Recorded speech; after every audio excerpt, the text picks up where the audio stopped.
Welcome back to another episode of Unscripted, the go-to podcast for those flipping the script and taking the unexpected path. I'm your host, Jessica Bergio, holistic life and business coach, author, speaker, and self-proclaimed high-energy hype girl. Each week, I'm bringing you inside. No gatekeeping here. I'll touch on proven holistic business strategies, powerful mindset shifts that have led my clients through massive transformations, and no BS conversation with industry leaders designed to help you get out of your own way to actively pursue a life of purpose. If you're ready to ditch the limitations at the door, hit follow and get ready to be activated to step boldly towards your big goals. Now let's dive in. You guys, I am beyond excited for you to dive into today's episode with my girl, Lori Harder. She is a serial entrepreneur, best-selling author, top podcast host, angel investor, your ultimate network builder and hype girl for women like us who want a bigger life. When it comes to connecting, she literally has no chill. She wants you to know what you must do in order for your life to have meant something. And she wants to help you do that. And she's done that for me in such a big way. This episode was all over the place, if you will, because I wanted to cover as much as I could with how long I've known Lori. There were so many things that came up for me when I was thinking of the questions that would add value to you. And though this podcast is a labor of love for me, yes, right? I think everything we create has to be for us initially. But really, this podcast is a place for you to see under the hood and to know what it takes in order to build your big dreams and bring your visions to life. I was actually so nervous to dive into this podcast with Lori because she means so much to me in my life. And she's had such a profound effect on my growth, my expansion, my ability to see what's possible. She's literally, like I said, been such an expander. And this podcast together was a long time coming. We're almost at episode 300 here, and I've been at it for almost, 3.5 years. Lori's had her podcast for 8, 9, 10. I don't even know. She literally started doing Facebook Lives before she decided to start her podcast. And we talked all about her new product, Glōci, how you can get your hands on some of that. We talked about what it's like to get into the rooms and build that network in order to build your net worth. We talked about growth and how we always want to stay in a season of growth because we know if we ever feel like we're coasting, that we're probably not pushing it as hard as we could. And we are just those type of people who want to see what's possible for our lives. We talk about the moment she had sitting at the table where she overheard guys talking about selling their companies. And it shifted in something inside of her where she was like, that's the next level. That's the next thing for me. What's that going to look like? And here we are now a few years later with this product in our hand, Glōci. And it is my honor to share with you our conversation. And I hope you love it as much as I love her. And I hope you get so much value out of this episode. If you haven't subscribed to the text community that I have, please do that right now. Just stop, hit the pause button, text the word Friday to 619-332-3045. So you will always get these episodes dropped right into your pocket on your phone so you can tune in as soon as they come in hot off the press. I am hoping to bring you big guests like Lori from this point forward who really have impacted my life, who will be massive needle movers in your life as well. I hope you know when you're here, your family. I am so grateful for you, and I cannot wait to meet some of you in person at Unscripted Live. If you have not grabbed your ticket for our retreat in Scottsdale, June 6th, what are you waiting for? Maybe you haven't heard me talking about it on social media. That is also available in the link below in the show notes. Unscripted Live is our one-day mastermind retreat where we will be dropping into the feminine energy in the morning and into the masculine, more get shit done energy in the evening. It is a 9 a.m. to 9 p.m. event. And when I tell you it is full of curated connection, it is. We will feed you a nourishing lunch, a beautiful chef-curated dinner, and lots of in-between time to just sit and process the information being served to you, the amazing speakers that will be there, along with the other women who are looking for connection. They're looking to build relationship capital. They're looking to build their network. They're looking to find friends who can have these high-level conversations that Lori and I shared in this episode. So if you are someone who is ready to get yourself into the room, maybe you've been a little intimidated by the bigger rooms, maybe a mastermind hasn't really been on the forefront of your mind because you're not quite sure what goes on inside of them. Maybe you're at a place in your business where you're not even really sure what you need right now, but support does actually sound amazing. Maybe you know you could 10x your confidence with showing up a little bit more consistent. Coming into one of these events can be the catalyst for your 10x growth. So this is your invitation. Y'all know I'm a projector and I love a good invitation, so I want to extend that to you. But without further ado, here's my episode with the one and only Miss Lori Harder. Welcome back to Unscripted, the podcast. It's your girl, Jess. And I would be lying if I didn't say I was a little bit nervous to interview one of my favorite humans on the planet, the one and only Miss Lori Harder. Welcome to the show. I'm so excited to be here. And I get a little bit of nerves with every single podcast that I do. So I'm just like, I know we're going to have the best conversation because, girl, we have been on each other's paths for a long time. So this is going to be good.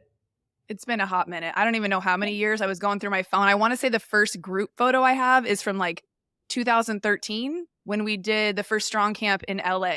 And that seems like a lifetime ago. I was just saying how old my son is. And it's wild when you look back. But I think what's really cool is I want to share with my listeners. A lot of people know you through me and through my podcast. Obviously, you've impacted my life in such a massive way. You are the biggest expander in my life. Mm-hmm. And that's why I feel like we haven't had an opportunity to podcast till I'm almost at episode 300. And it's wild, but I want to start off with some rapid fire for anybody who doesn't know you. We could rabbit hole in 72,000 different ways, and that would be productive to nobody except for us catching up. So I want to just kick it off old school, how Chris used to do, how you used to do. How old are you, Lori? 43. 43. We are the same age. How long have you been married to Chris? 19 years in August. That's amazing. That's amazing. What would you say your superpower is?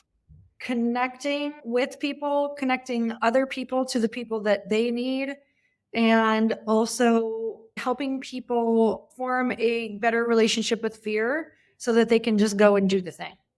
Love that. What is guaranteed to make you happy? Taking walks. Yeah, I know that about you. It's so true for me now too. If you were given a free day, what would you do? What I do every day. I love that. So listen, you guys see where I'm going with this? Do you see how much, if you follow me and you're drawn to the stuff that I have created in the life that I'm living, like this woman has shown me what is possible in a day-to-day setting and how you can build a life that you're obsessed with every single day, not just on your quote days off. Okay, this one's going to be packed. You can give as little or as much as you want. If you had to start all over again tomorrow, how would you start? I wouldn't start any differently, but there are some different things that I would do along the journey. I've done so many different things throughout, Jess, and I know that you know this. I feel like I've pivoted a good 3 or 4 times, like some hard pivots.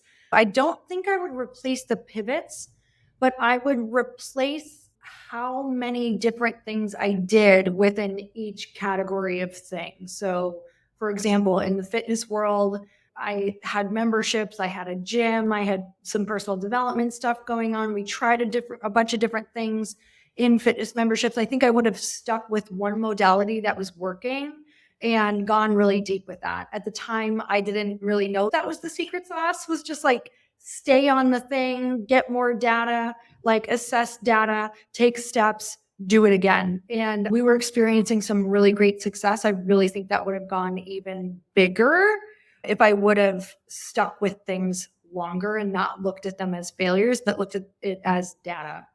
I love that. And I think also in relation to that, that is one of the things that I remember my mom specifically saying when I pivoted away from the salon was, if you just gave as much effort to this new thing you're doing back into the thing you're already currently known for, imagine what could happen. And she was right.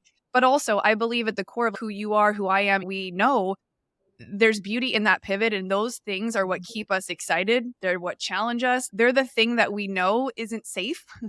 And for some reason, we chase that uncertainty because it gives us some sort of purpose every day to wake up and go after it. At the end of the day, you could say either one, right? And I do believe for a lot of new entrepreneurs, hearing that advice is key because they haven't been in the game long enough to have enough skin in one avenue to see if they can really go deep enough. Because now we're so saturated, it's really hard to tell and track that data. So that's super great advice. All right, Earn Your Happy, your podcast. You have gone on so many walks with me. You have been in my ear as a constant reminder of what's possible, just always showing the way. You're such a girl's girl, and I just love that about you. I would like to say that I am too, but you've really shown me what it's like to be not just a girl's girl, but like a champion for women. And you constantly speak to the fact that comparison is a real thing. We see it all the time, and we know what can happen when we sometimes end up with people around us that want to be more like us, then collaborate with us. And I've just watched you navigate so many different, maybe friendships, acquaintanceships, if you will, communities. Like I'm trying to put a nice word to different situations where you've made the most of a situation because friendships look a lot different than they did when we were kids. And I think that was something I had to figure out along the way. And the journey was different people play different roles in your life and they show up differently and you're able to have different relationships. But as we get older, how have you been able to navigate not only being a champion for women, but also navigating your own female friendships along the way?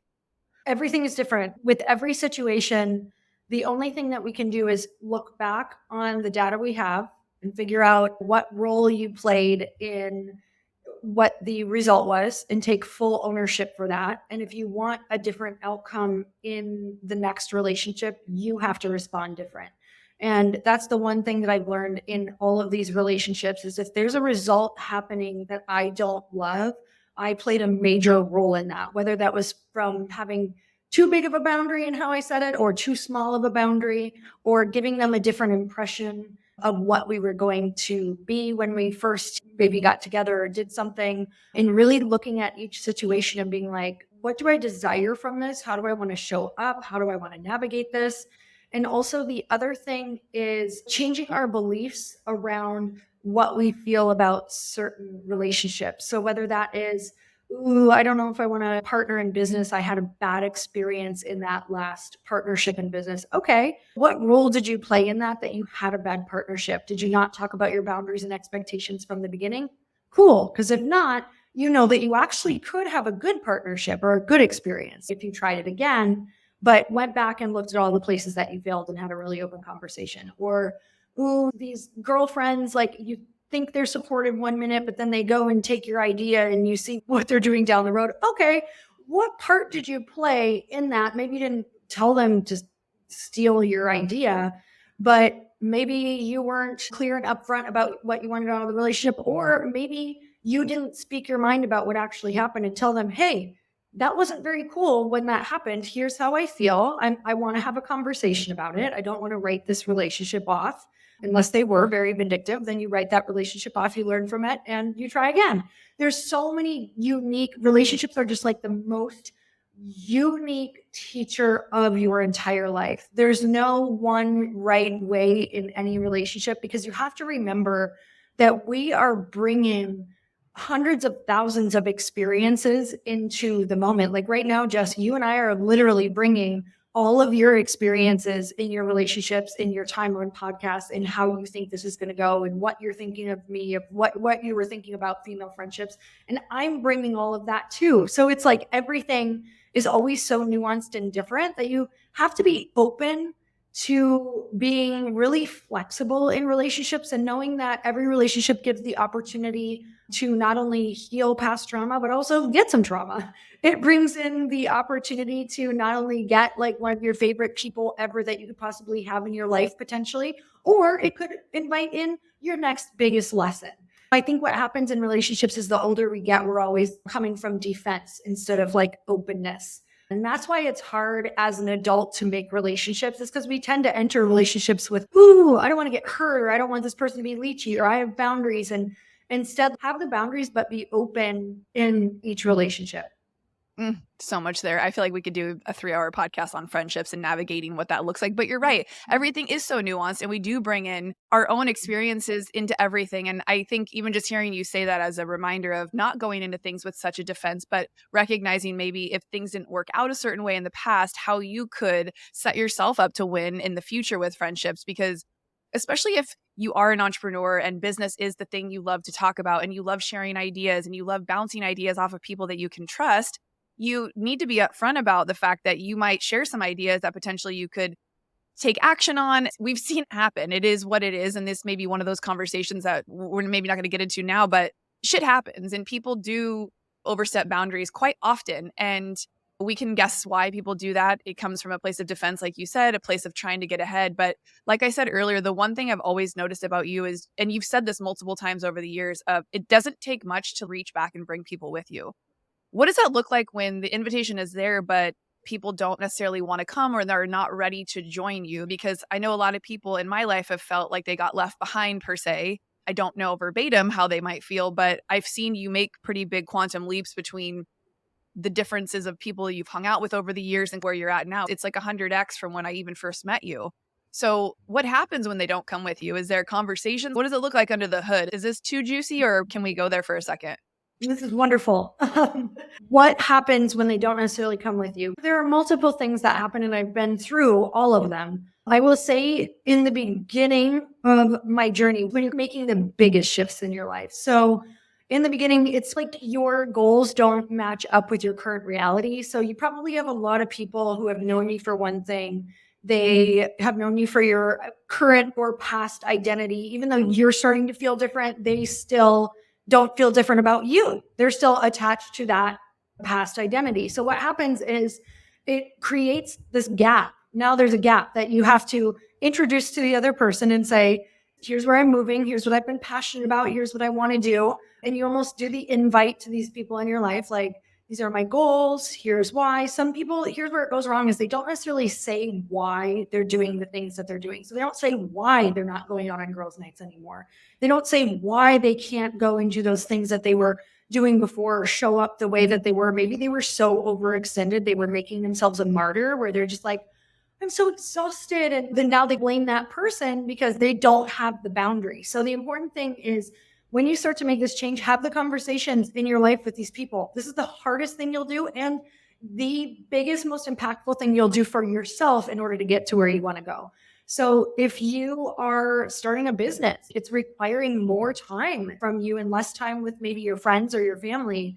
It's like, hey, I love you guys so much. I have to make this change right now. I have to get some income, and I have to be in something that I love. I've really been finding that I'm not sleeping. I have bad anxiety. There is a call on my heart. Like, I know that I am made for something different than this. And sometimes it's saying things like, I'm made for something bigger. That can throw your people off because it makes them feel like I am too, or what makes you think you're better than us, or whatever. You can say, I need something different. I know that there's something different for me. And this is what I need to do for me, because I don't feel like I can continue living the way that I'm living. I know this might be disappointing, or maybe not, but I probably won't be going on these Wednesday things that I used to go to. I probably won't be able to help out in this way for a little while, or for this amount of time. We can circle back. We can have this conversation again. We can check in together and see if we can help each other on our needs. But if I'm distracted, or you think I'm not available, it's not because of you. It's because I am working so hard to get out of my current situation. Now, that conversation is a much different conversation than, I'm made for big things. I can't keep doing this for you. You can't keep using me like this. You're the reason why I'm not reaching this goal. You guys always invite me drinking. Now you think I'm boring. Whatever. Like, that is like gonna get a fast ticket to getting all of those people out of your life. If that's what you want, by all means, take that ticket, and it will rid everyone in your life. And they'll leave in a huff too. It won't be fun. It won't be good. They'll talk shit about you. It's going to be a disaster. But that might be the lesson that you need, and that might be the cleansing that you need. I know that is what happened to me in a couple of relationships. And if I wouldn't have done it in that way, where I'm like, I can't do this anymore, this isn't good for me. Like, I didn't have the languaging that I just used for you prior to this. And the reason that sometimes those are the best ways that people can leave, like not liking you, thinking that you think that you're better than them, is because some of those relationships were not meant to be in your life on your future path, and you would not have gotten rid of them on your own. You probably would have kept dragging them along because they were someone who was from your high school or your elementary school or their college friends, or they were in your wedding. And as women, and this is some men too, but I find it more common in women, we feel like we have to take everyone with us who's ever been on our journey ever. And that is so exhausting. You only have a certain amount of energy for a certain amount of people. And let me tell you, my inner circle's small. It's 5, 6, maybe. That's like in my really tight inner circle. And then, of course, I have people on that next layer who I freaking love, but I can't commit to them in the way that I can commit to that inner circle energetically. I can't. I feel like I'm going to die, even though I want to. Like, there are more people I want in that circle so bad, but I actually can't be the type of friend or have the type of fulfillment in a relationship that I desire intimately if I get way more people than that. And ultimately, you guys, if you've never read her book, A Tribe Called Bliss, this is what she basically talks about in the book in regards to finding your core people. There's even a step-by-step process you can take if you want to read the book with a couple of friends. And I know you shared in that book even the stories of how you, Danette, and Lindsay kind of came together, collaborated, and did that for many years. And I would assume, I don't even know if those two are still in that circle, because I feel like you guys have all grown individually in such beautiful ways and probably have your own more deep circles going forward. And again, even watching you go through those has helped me know that's an okay path, like that I'm not leaving people behind. Because even you got on, you don't have your microphone today. You were like, I don't want to disappoint people. Even at this level, you're still acknowledging that. And I think majority of people who are entrepreneurs, deep down, we're people pleasers. And that's what makes us really great entrepreneurs, because we want to serve and we want to help people. We want to give, give, give, give. But at the end of the day, you're the only one responsible for giving it all away. You have to keep some for yourself. You have to keep some for your kids if you have it, your partner, your family. And that's one of the things I've watched you navigate so beautifully, like coming on camera, like no fucks. I remember that year you did on Facebook in your robe, just like not giving an F before you started your podcast, just committing that if I can show up every day on Facebook Live, I'll be ready to start my podcast. When I tell you guys that this person has literally carved the path for, I know not just myself, but so many other people, just to see, like, permission granted. And it's always like a slightly silent one. You use that term, but also you don't. You're just like, take me or leave me. I want you to like me, but also I'm okay with who I am. And as a woman, that is so empowering and it is so life-giving. And it is one of the reasons why I know so many people are attracted to you, want to be in your world, be around your energy, are obsessed with whatever you create and put together. You and Chris are definitely the people who don't just talk the talk. You guys friggin' walk the walk, tried and true. And that's why Earn Your Happy is a fucking global podcast with, 65 million downloads, over 1,100 episodes, and over 2,700 podcast ratings. I don't know where the rest of you guys are and why you haven't left a review on Lori's podcast, but you could pause right now, go click the link below and leave her a rating and review. It's the biggest thank you can ever give. If you enjoy somebody and their content, is to go take 5 seconds and pour into them. Repost something of theirs, share a story of theirs, tag them, leave a rating and review. Literally, we are humans and we love validation. So if you needed a reminder that we do care what you think, we do. We love it. Okay, take us back just a little bit. I touched on the Facebook Lives. Before you started the Earn Your Happy podcast, how has the podcast changed your life? Because I know it's changed it quite a bit. Oh my God. I know you know this because you have a podcast and you've been in it for a while and you're probably starting to like really get the grasp of what it does. But it's like now with all the consistency that you have had, 300 something episodes, you're starting to open up the space of what happens when you get really consistent with something. I think the key to life is relationship building. And I can honestly tell you it is the key, because from someone who didn't graduate high school, has an 8th grade education level in pretty much everything, had to teach myself everything. I don't suggest it. I don't suggest having to teach yourself everything as an adult in her late 20s. That was a really hard way to go. But I'm saying that networking and relationships are everything, because there's no possible way that I could have gotten it off of my shining education or my parents' connections or my family's connections. Like, small town, uber religious, had to like break cycles, had to actually leave the religion and leave all of the people I've ever known behind and start a completely new network of people, because none of those people came with me. Like, imagine literally waking up and deciding that you don't get to talk to or hang out with everyone in your life right now and trying to figure it out from there. And that's where I started. So networking and connections are the most important thing, because everything that you are going to learn and every opportunity that you are going to get is probably going to come by way of a person that you know. And I can trace back everything, Jess, like even back to our Kathy Savage fitness days. I met a woman who knew people, who then I worked really hard in her programs and paid in that program to then get introductions to a lot of girls and a lot of people, who then got me other introductions to a lot of things and a lot of answers and training methods and ways of getting through really tough things and injuries, and how do you show up the best on stage, and how do you get connections to a magazine cover person. And so everything that you do is by way of connection. So podcasting is a way to be able to build connections from your home if you don't do them in person, or if you get to do them in person, or you do a combination of both, you drop in really quickly in person as well. Majority of my podcast was done from my laptop on Zoom for, I would say, 5 or 6 years. And the level of connections that I was able to make, because when you show up on a platform consistently, you start to build an audience. And an audience is a leverageable thing that you can give to people that allows them to put their message out. So the access that you get to bigger people and mentors that you wouldn't normally get is much higher than if you just said, hey, let's connect. Can I ask you some questions? Relationships are a value add no matter what. You can look at your romantic relationship. You can look at your relationship with your mom. And if I'm being really honest, the level of your relationship, even with your mother or your parent, you either have a really good relationship with your parent because they're adding value to you and you're adding value to them. If one is taking, and never giving, guess what? You may not love your mom. You may be like, yeah, I love her because she's my mom, but maybe I don't feel love for her because she's not really offering me value. Like, it's actually really hard and painful because I never get value.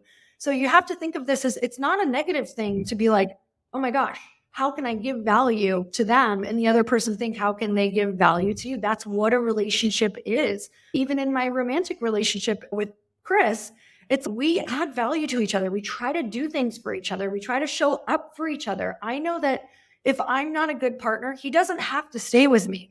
Just because there's a ring on our finger and we said vows does not mean that if we stop adding value to each other and taking care of ourselves as individuals and knowing that I'm valuable by taking care of myself, that he does not have to show up. So podcasting is a value exchange. You show up consistently. You build the platform. You get the listeners. You now have something to offer someone. So I always find it crazy, and I'm going to go here. Just going to go here. I'll have people who don't have any platform, nothing. They haven't worked on it at all. In fact, their accounts are private. They don't do anything publicly. I can't find where they're adding value. I know they're valuable people. I'm not saying that.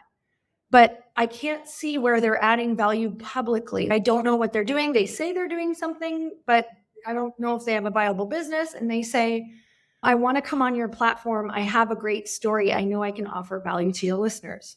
I know that they can offer value. I'm aware that their story could offer value, but I have worked so hard on building an audience that I can't be your practice run for your story. And I don't know what value yet that you have in exchange for me. And I've built so much of this that I can't take the risk that you can just come on, tell a story. I don't know where we're going to go with this. And what happens is people come on and now they have these listeners who want to follow them, except they have nowhere for them to follow. They have nowhere for them to answer questions. They have no thing for them to, no program for these people to get into. There's not a value exchange there. And what's crazy is a lot of these people don't even follow me. They've never been into the things that we offer. They just randomly came across and said, let me on your podcast. And I'm like, oh gosh. Okay, relationship and networking 101. Like, start showing up in that person's realm. Like, whenever I wanted to go on someone's podcast, guess what? Go leave a review. Go and share that review. Go and share their podcast with the link so people can access it. Go and do all of the things that you know could help support them and show up in their world for 6 months to a year or more. Buy their stuff. Or 10. Go in their groups. Exactly. Like, I will run through a wall for you just because you have added so much value to us. It's crazy. So much value. You are like networking relationship goals. And I know that you do this for everyone. And there's a reason why people, if you would ask for what you want, which you do, but I think you could be even better, which now we're just going to go next level with you after this. Like, this is why a podcast, it is like the most important thing for relationship building. But I just don't want to tell you, do a podcast, because there's so much other work that goes into it, what I just shared. Yeah. Thank you for sharing that little bit of a story, because what's wonderful is my growth with the podcast. Now I'm at that place where I don't want to be anybody else's practice room either. I've spent so much money, time, effort, energy, creative content, like focus on this show. And I pivoted the show from when I was in the beauty industry, when I was inside Fast Foundations, the very first round, part of our quote unquote homework was to go home and do a few things. And it ended up, I opened the salon, and then we closed 6 months later for COVID. And I was like, okay, girl, you wanted to start a podcast. You have no direction, but you need to build an audience. You need to connect with people, and you need to serve and give value.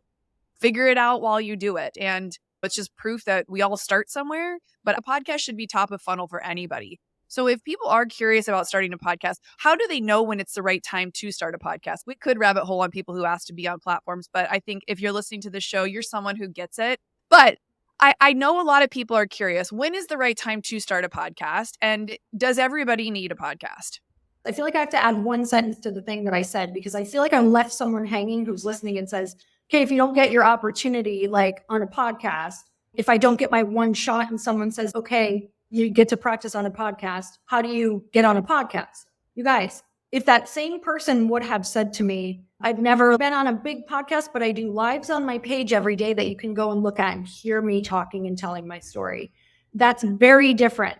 So that is why I started getting asked to speak on stages. People are like, how are you getting these? I'm like, they have so much access to videos of me speaking every single day and how I speak. They know what they're going to get, that they're like, oh, we already know what we're going to get from this person because she's doing this for herself without being anointed by somebody else. So you have to go find that place and start that thing, which is a great way to say, a really great way to get on other podcasts is to practice on your own podcast.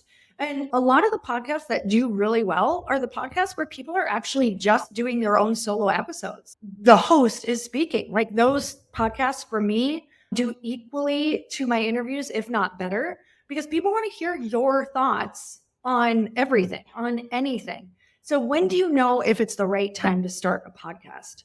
For me, I noticed that I wanted to be talking to my audience in a more intimate way. Like, I wasn't able to ever paint the whole picture of what I wanted to share with people in a post. There was never enough context. I always had the Karen on there, which, no offense to Karens, I love the name Karen. She just got a bad rap, sister. There was always someone on there who was like, yeah, but what about this? I'm like, I have 2 paragraphs that I can share a life story with in this thing. So I wanted to start sharing the backstory and like the real raw stuff in long form. And also, I started to become really aware that this was just a bonus to what happens with long form. People won't invest with you until they've only spent a certain amount of hours with you.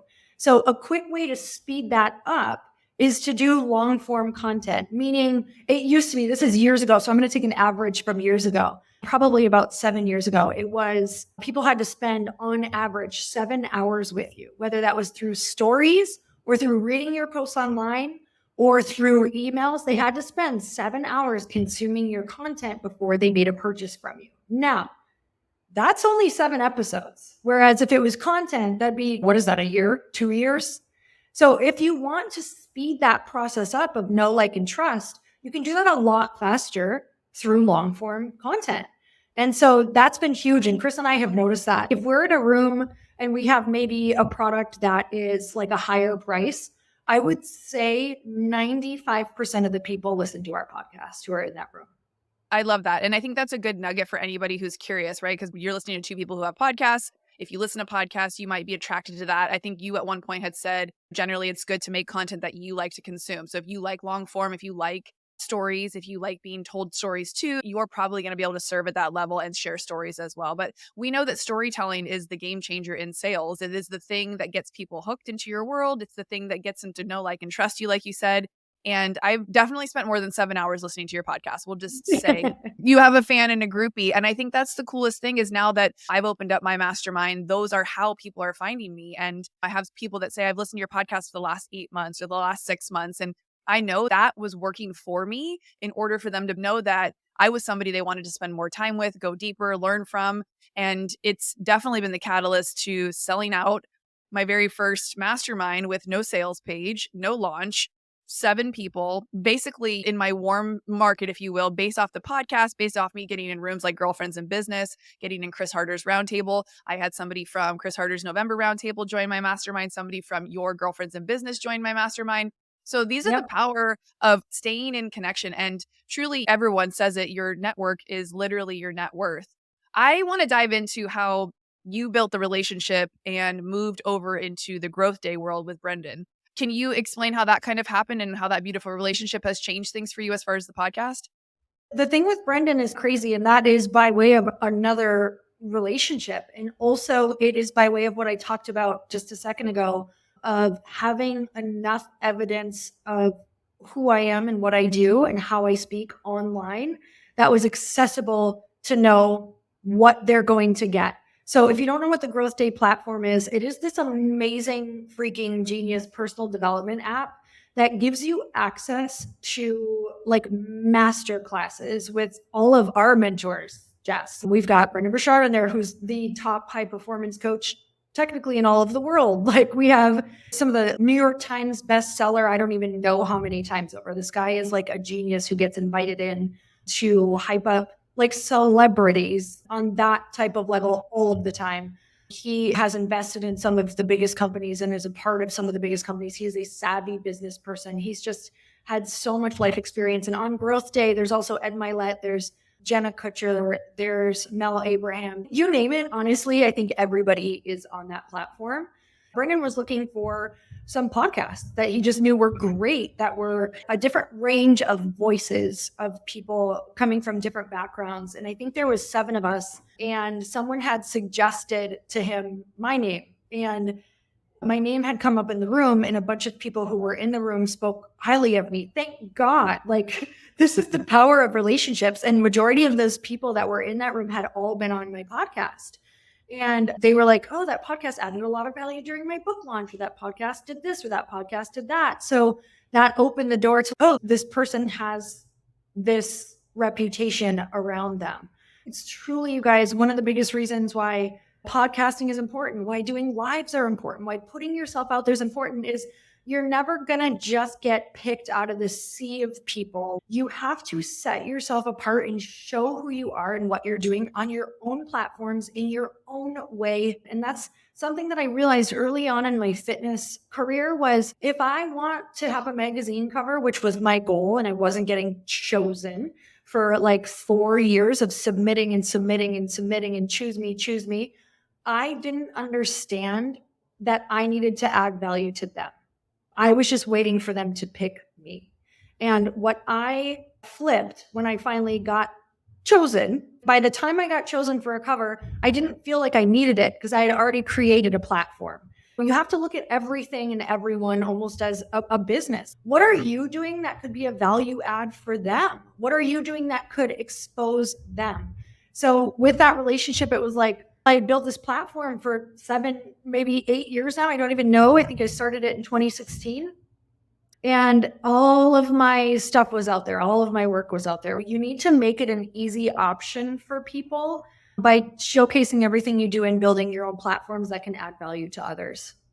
So good. And crazy side note, Lori and I were actually in the same issue of Strong Fitness magazine together, one issue many moons ago, her on the cover, me with a 4 or 5 page spread. And it was through the power of asking that I got my ass inside that magazine, because that's a whole different story. But we used to host these strong camps together back in the day in San Diego, Lori and I, with Strong Fitness magazine. And I remember being at lunch with Paul. Paul is the chief photographer for Strong. He's the one who created the magazine. But we were just having lunch, and I asked him casually, hey, how do these women get in the magazine? How do they get put on the cover? And he literally, through a bite of food, says, they ask.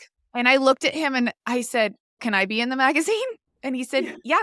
He looks me up and down. He says, pull it together a little bit, call me, book a flight, and let me know when you're coming, and we'll schedule the shoot. So it's crazy, but because of the leverage of showing up and doing those camps, putting the work in, building relationships with Lori, showing up at the other things, I got the yes when I went for the ask. And so when you're thinking about the ask, when you're thinking about, even the permission to give yourself room to go into these bigger rooms, like, you have to think about, what can I leverage, or who am I if I was to show up in the fullest expression of me? Do I have my things on public? Have I added value in other ways that maybe aren't seemingly as substantial as other people? But you have all different kinds of people that come into your rooms. And I think that comes because you speak to so many things that are actually the same for all of us. I think the thing that your podcast does so beautifully is you make us all feel like we're the same in some sense or another, like that it's all possible for all of us. And here are different paths you guys can choose. For me, sometimes I look at where you're at, and I know you've had a lot of speed bumps. I know you've hit a lot of quote unquote roadblocks and challenges. I know this is also a loaded question, but how do you just keep going? Oh man, this is the eternal question, because there's so many things, but it's also so simple. You have to know what actually makes you happy and what is actually required in your recipe of what makes a human happy and what makes you happy. So what we forget is, as humans, we need challenge. Like, challenge is so important. And I think that we are always striving, especially in the beginning, we're striving for a place in our business where it feels smooth. And that actually doesn't exist. In the most successful business, there are actually the most challenges and they're going through them at a faster rate. And so there's a disconnect with new entrepreneurs in the first 5 years where they're striving for a place of ease in their business that will never come. The further ahead you get, the more bumps you will have and the bigger the failures will be and the more challenges you will have daily. So this is a perception switch at its finest. I've taken on a new identity. So you guys can do this too. We can all decide to be somebody different by the choices that we make and how we perceive the things that are happening to us.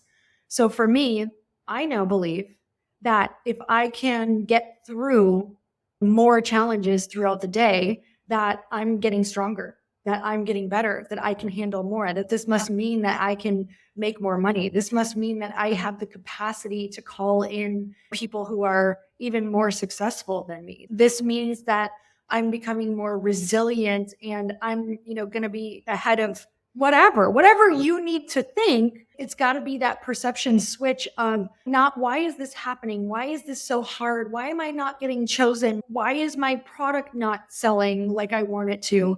I don't ask those questions anymore at all, ever. Those are disempowering questions that will put you in a place of zero creativity. You will not get the answer that you need in order to get out of the situation you're in.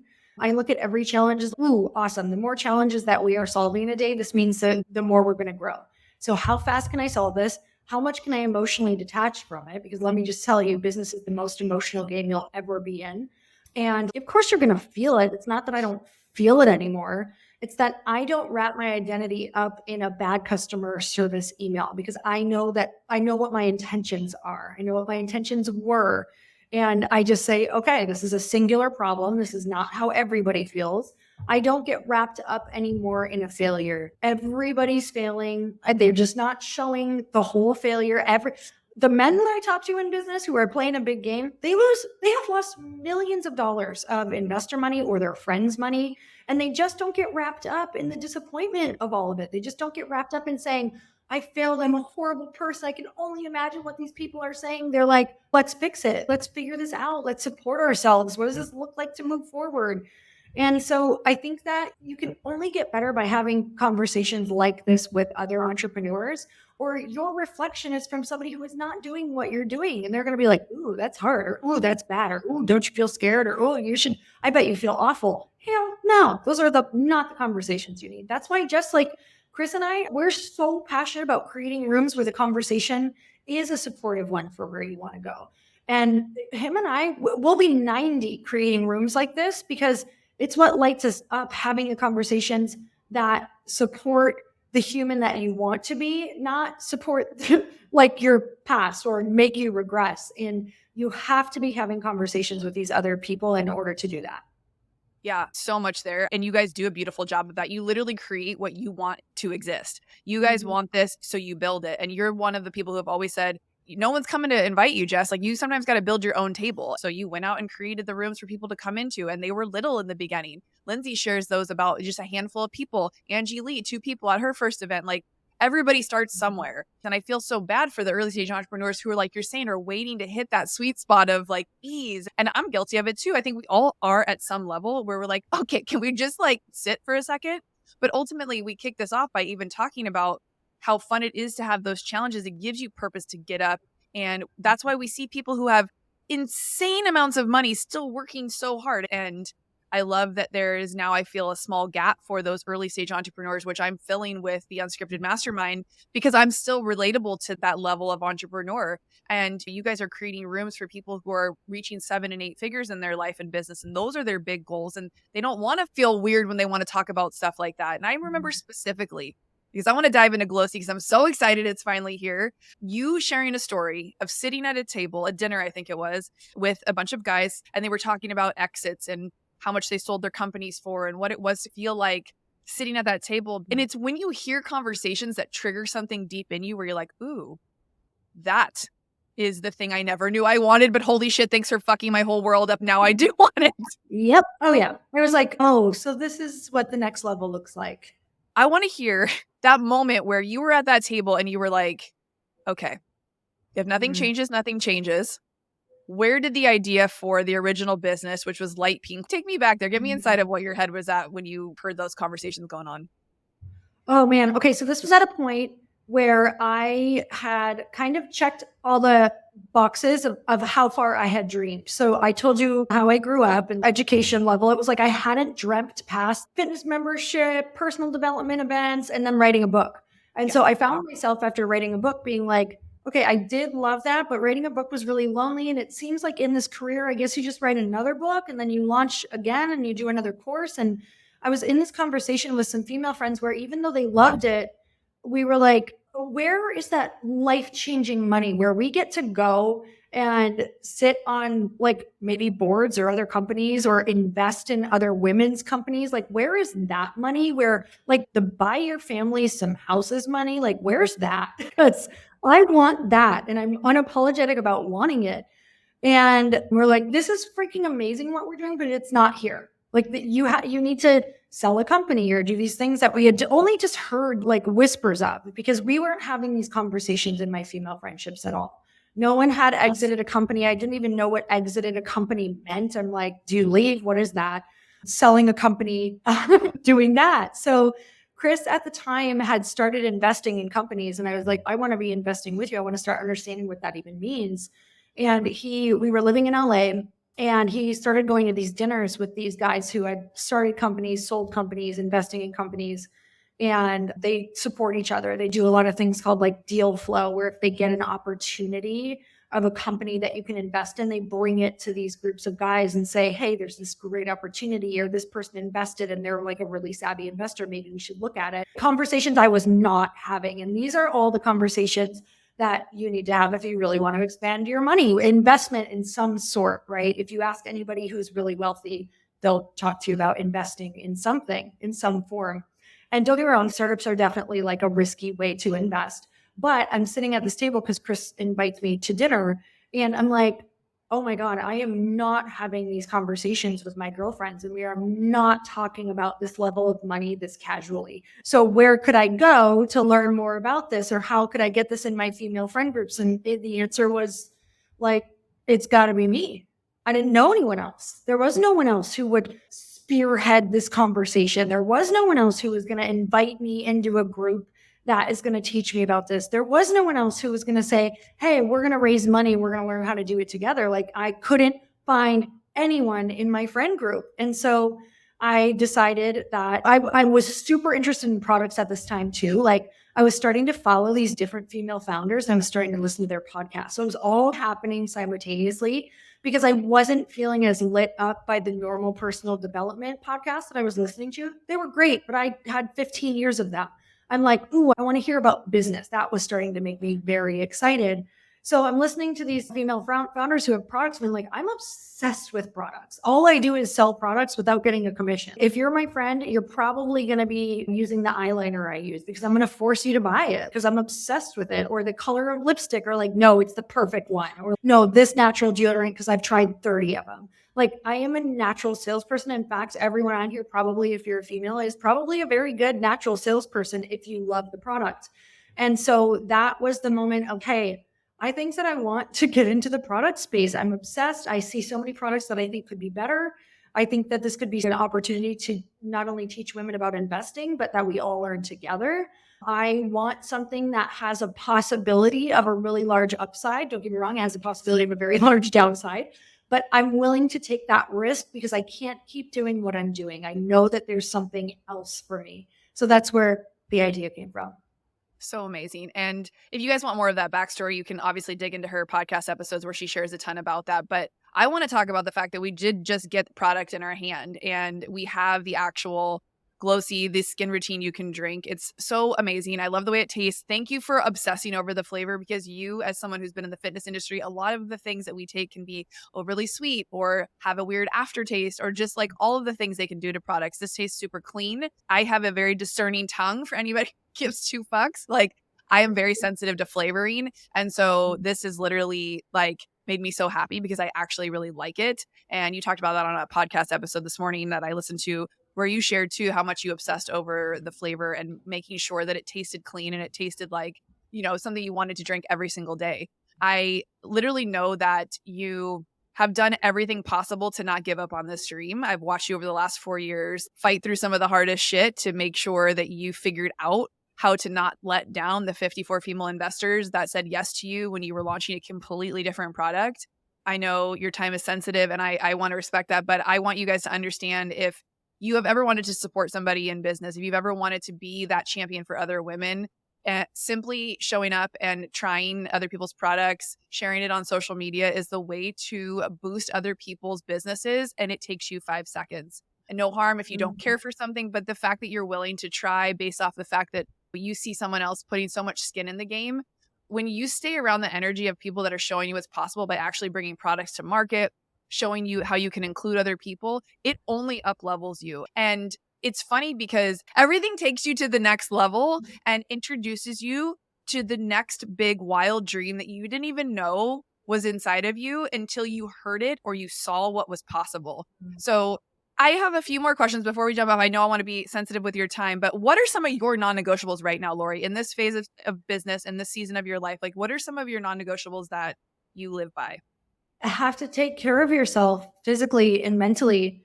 Mental health is so important, and a lot of mental health comes by way of like your physical health. I can no longer get away with drinking too much or eating really crappy for long periods of time because I have to show up for myself and my team on Monday, and I can't wait until Tuesday to feel better, or I can't be groggy all day. Like, it's not a luxury anymore, meaning like that was a luxury to be like, screw it, who cares, I can have mimosas all day on Sunday. No, like I can't do it anymore. Don't get me wrong, there are moments I definitely still do things like that, but I have to support myself, and I can't wake up having anxiety or feeling scared. That's what food that's not great or too much alcohol does, is it really puts you in a fear mentality and an anxious state.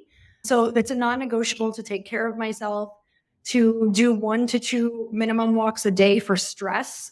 I cannot do what I do without having ways of coping with the stress. And 2 walks seems to be the trick that makes me just feel like I can handle a lot throughout the day. Non-negotiables are definitely like those walks with my husband, supporting myself with female friendships who are in similar situations with me, because I need to be having these really vulnerable conversations about my fears and going to the next level and what that looks like. And just like spirituality, I have to pray every single day. So those are mine. It sounds very simple. And I love that you shared just those few things, because I think we as women and as humans want to overcomplicate that routine or what non-negotiables should actually be. And you walk that walk alongside what you show up and do in business. And so that's always been a plus for me to follow you. And another thing that I'm attracted to is, again, that consistency piece. And it's nice to find people who are doing all of the things that also support you. And they're not nearly as complicated as you might think. So where is the vision for Glōci? It's launched, its products in people's hands. How can people get a hold of it? How can they get to know more, learn more about the product, or maybe place an order? Glōci is a skin routine you can drink. It is a powdered stick. It's a daily beauty supplement that you can put in your water. You just shake and drink. And like Jess said, I was psychotic about the flavor. But not just that, we were crazy about the fact that we wanted this to be what we call a sticky product. We wanted it to work. We wanted to make sure that you got results when you were using it. And so if you look at some other either hydration sticks or things out there, because we're not actually a hydration stick at all, we're a beauty supplement, that I realized because I was drinking like 2-3 hydration sticks a day. And I looked down and read the label and I was like, wait, I'm just drinking like really expensive salt. This doesn't actually do other things that I want in my life, like the goals that I want. I want to feel great and I want to look great. Please make this a little bit easier for me. And I don't want to have to take any more pills. I can't do it. And I want to know it's working. When we formulated Glōci, we were like, what are the ingredients that we feel not only make your skin amazing, but also make you feel incredible? And we took a survey of thousands of women. We went into a few different groups. They gave us access to some huge groups that everybody on here has probably heard of. And we did surveys, and it was like, what are the main things that are your goals? Like as a female entrepreneur, like a busy female entrepreneur, or someone who has big aspirations.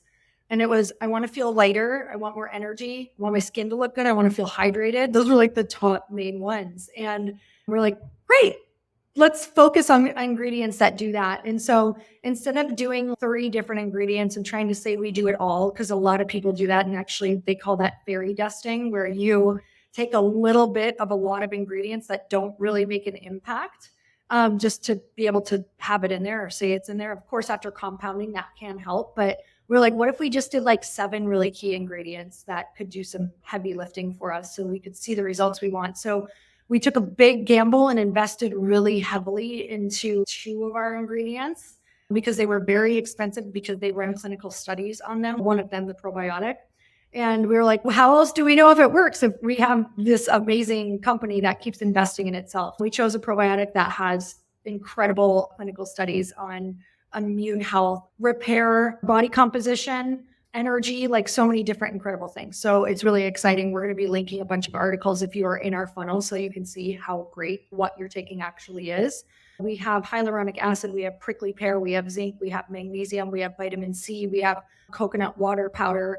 As you can see, these are not only ingredients that like have skin in the forefront of what they help with, but you get the other side of like wellness, immune health, energy, all of these other incredible things. So I am like absolutely floored by the reviews that are already happening. I'm not even kidding. I was not expecting it.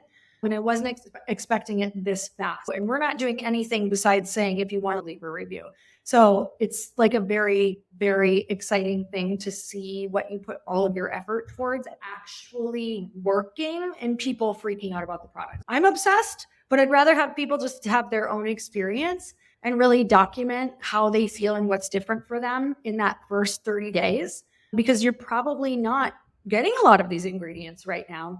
And you do have to supplement some of these ingredients because your body doesn't necessarily make vitamin C. And magnesium is so important for muscle function and so many other things that are happening in your life, along with gut health is not just how you're feeling and if you're bloated or not. It's like your mood. It is everything. It's so tied to your skin. It's tied to your brain health. It's tied to everything. It's tied to the absorption of the food you actually are trying to eat to stay healthy. And vitamin C is one of those things we know is all good for your immune system, but so is zinc. Magnesium is something that's going to help you sleep better. It's going to help you absorb all the other ingredients if you're taking other supplements. A handful of those I already take on a regular basis. It would be wonderful to not have to take, and like you said, 6 different things to get one thing. And probiotics seems to be the thing that I like run out of and I forget to go get more of. And because I'm dairy free, like I can't eat regular yogurt. And there's certain things that I'm not getting that have probiotics that I should be taking.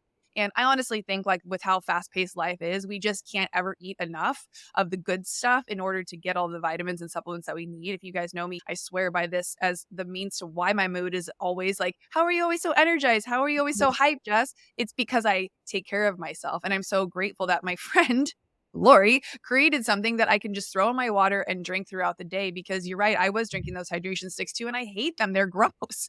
And I feel like these are actually the supplements you need in order for your gut to be working so you can actually absorb the water that you're drinking. So everything has its own ecosystem. And if this is like going over your head, just know that you probably need it if you're a woman, especially if you're around our age, if you deal with high stress, if there's any kind of chronic, maybe you do like to drink and then you like to eat bad and you do this back and forth. Supplementing with something consistent like this is so easy. It's definitely like a no-brainer. So grateful you created a product that I can literally travel with. I can take on the airplane with me. I can take it anywhere. And I'm just ecstatic to be a part of your world and this next leg of growth that Glōci is going to experience, because I just see, as you do, big things for it. I know everybody's super hyped around it. What's the best way for us to support? Just click the link below in the show notes, go give it a try and place an order. Absolutely. Yeah. Just click the link, go and check it out. Go read the reviews. I would love for you to tell me all of your feedback. So powerful, because especially as a new company, you just want to get better and better. But yeah, that is the biggest way, because we're still a very small business, you guys. Like we literally just launched a few weeks ago. So customers and data and people who want to try it and have an experience and have a transformation, that is like the biggest way to support right now. So cool. Lori, I love you. Thank you for always bringing the energy and keeping it real AF. You are definitely one of my favorite humans on the planet. And I wish you nothing but ultimate success and that fuck you money so you can keep doing all the amazing philanthropy that you do, taking care of your family, putting on epic events, and just curating like the next greatest thing that we all want to be a part of. I see you, and I'm just so proud of you and everything that you've accomplished. I just want to say for everybody who's listening to her podcast, like you've been in my life for such a long time. Like truly, you are that person that just stands out as such a value add. You are just service at the highest level to people. You are so real. I have only heard like the utmost incredible things from people. Literally, I was just with Jeff Fenster and he was talking about you. I'm like in different rooms and I hear your name come up because you show up in that way. So there's no doubt, I think you are on the front of a tidal wave of success due to all of your years of adding value. And that's just how it works, you guys. It's like sometimes you don't feel like anything's coming and you're just in your value adding season. And then all of a sudden it starts to pay off because your name is on the tongue of a lot of different people at once. Thank you. Yeah, it feels like it. And it feels very overwhelming right now. I can feel it. And I'm fighting the resistance to lean into it and just keep showing up and doing what I know needs to get done. So I appreciate you. Thank you for all that. If you guys love this episode, which I know you did, if you're still here, please share it on social media. Tag somebody who you know could get some value out of it. From two girls who barely graduated high school to podcasters who now we get paid to ask the questions that we were told to be quiet. Don't be so nosy, bitch. Now this is a thing, you guys, which is really cool. So find something you love. Find people who also are excited about these kind of things. You can join us in Beverly Hills for the dinner series if you want to take your networking to the next level. Trust me when I say I've drank the Kool-Aid and you should too. So the roundtables that Chris puts on are amazing. The podcast that you guys do together and individually also adds so many nuggets of wisdom into my day. I'm just so appreciative to just be in your guys' world. So you guys know what to do. If you love the episode, leave us a rating and review, and we'll see you on the next episode of Unscripted.